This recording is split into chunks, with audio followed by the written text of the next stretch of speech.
शादीशुदा लोगों को एक बड़ी सीख देने वाली कहानी।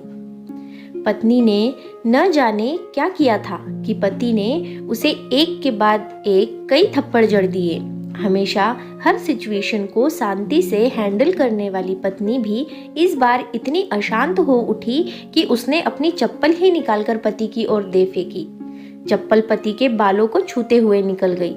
ये किस्सा यहीं पर खत्म हो सकता था, मगर पति ने इसे अपनी मर्दानगी का विषय बना लिया और बात बद से बदतर होती चली गई। रिश्तेदारों ने भी आग में घी का काम किया।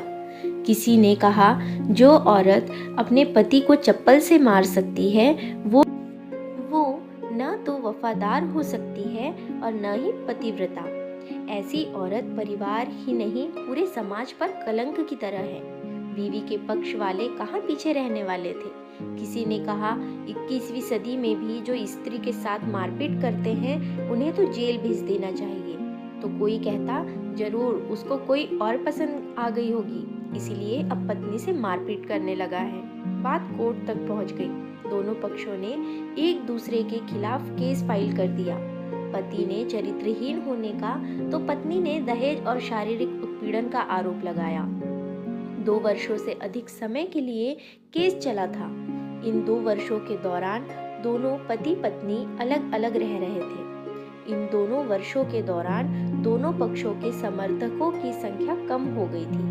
पहले जहां दोनों पक्षों में समर्थकों का समूह होता था, अब गिने चुने लोग रह गए थे। पति और पत्नी दोनों की आर्थिक स्थिति भी इस समय के दौरान नीचे गिर चुकी थी। जिन्हें जो अपना शुभचिंतक समझ रहे थे, पैसों की बात आते ही उन्हें भी अपना पल्ला झाड़ लिया। अगर कोई देने को राजी भी हुआ तो मोटे ब्याज की शर्त पर। आखिरकार वही हुआ जो सब चाहते थे, डाइवोर्स। हर कोई खुश था।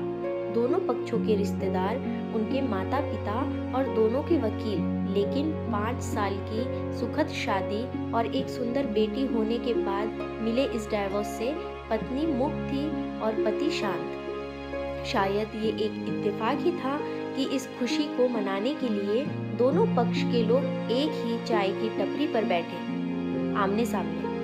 इत्तेफाक इसीलिए क्योंकि ज्यादातर लोग जो एक दूसरे के विरोध पक्ष को सपोर्ट कर रहे थे, वे एक दूसरे को अच्छे से जानते भी नहीं थे। पति पत्नी भी इन सभी से दूर एक दूसरे के सामने मेज पर बैठे। पत्नी ने पति से कहा, अब तो खुश होंगे ना, तुम्हारे मन की जो हुई है मुबारक हो। तुम भी तो आज जीत गई हो। मुझसे तलाक तो तुम्हें मिल ही गया है। Congratulation to you too. पति ने कहा, तलाक को तुम जीत का प्रतीक समझते हो? पत्नी ने पूछा। पति चुप रहा।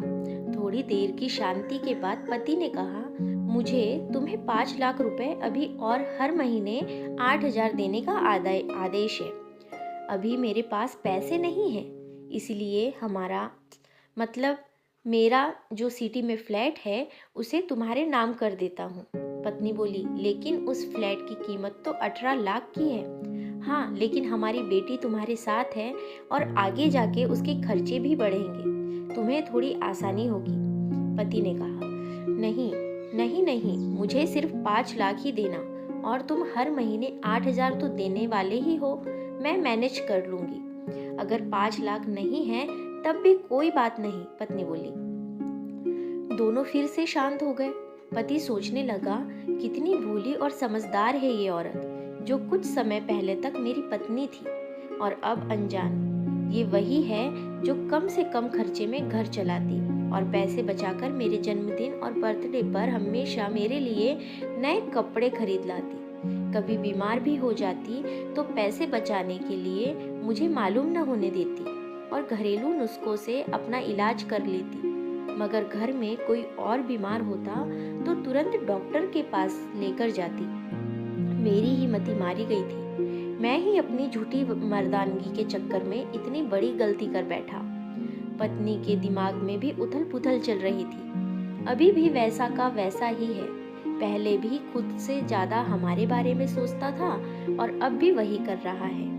ये वही आदमी है जो मुझे एक्सीडेंट से बचाने के लिए खुद मोटरसाइकिल के आगे कूद पड़ा था और अपनी उंगली तुड़वा बैठा था। पता नहीं कौन सी मनहूस घड़ी में मैं झगड़ा कर बैठी।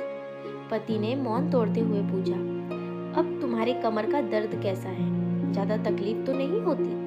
पत्नी हल्का सा मुस्कुराई और बोली, अभी भी होता है, अब तो पेट में भी ट्रॉम्बट्स उठते हैं। वो तो होगा ही, तुम योगा या कसरत भी तो नहीं करती हो। अब किसी गायनेकोलॉजिस्ट को जरूर दिखा देना, पति ने कहा था। तुम बताओ, तुम्हारा अस्थमा कैसा है?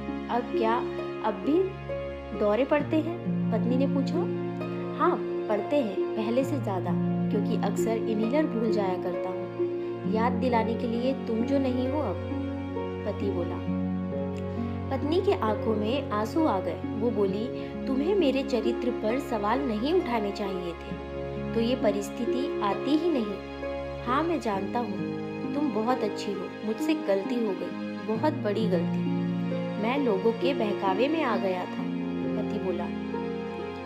तुमने भी तो मुझ पर दहेज का इल्जाम लगाया था, वो बोला, गलत था, और इस बात का मुझे भी पछतावा हुआ, पत्नी ने कहा।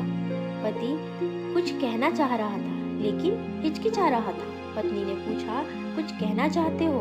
वो बोला, क्या सब पहले जैसा नहीं हो सकता? क्या मतलब? पत्नी बोली, मतलब कि हम फिर से पहले की तरह पति पत्नी बनकर, सच्चे दोस्त बनकर नहीं रह सकते, पति बोला। पर ये डाइवोर्स के पेपर्स दिखाते हुए पत्नी ने कहा, फाड़ देते हैं। पति ने अपने पास रखे डाइवोर्स के पेपर फाड़ते हुआ कहा। पत्नी ने भी अपने पास रखे पेपर फाड़ दिए। सभी हैरान थे, वकील, रिश्तेदार और माँ बाप। पति पत्नी दोनों एक दूसरे के हाथ में हाथ पकड़े अपने घर की तरफ चले गए। दोस्तों, ये कहानी उन हर पति पत्नी के लिए बड़ी सीख है जो छोटी छोटी बातों पर लड़ते हैं और इन झगड़ों को बड़ा बना के अलग होने का डिसीजन लेते हैं। प्यार और झगड़ा तो एक सिक्के के दो पहलुओं की तरह है, दोनों को स्वीकार करना होगा, तभी ये पवित्र रिश्ता उसकी मंजिल तक पहुंच पाएगा। तो फ्रेंड्स, आपको ये स्टोरी कैसी लगी? अपनी राय कमेंट बॉक्स में ज़रूर बताएं। वीडियो को लाइक शेयर ज़रूर करें और चैनल को सब्सक्राइब करना बिल्कुल ना भूलें, क्योंकि आपके लिए मैं ऐसी ही अच्छी कहानियाँ लेकर आते रहती हूँ। और ऐसी ही अच्छी मराठी स्टोरीज पाने के लिए मेरे चैनल चित्रा's वॉइस को सब्सक्राइब करें। इसका लिंक मैंने डिस्क्रिप्शन बॉक्स में दे दिया है। धन्यवाद।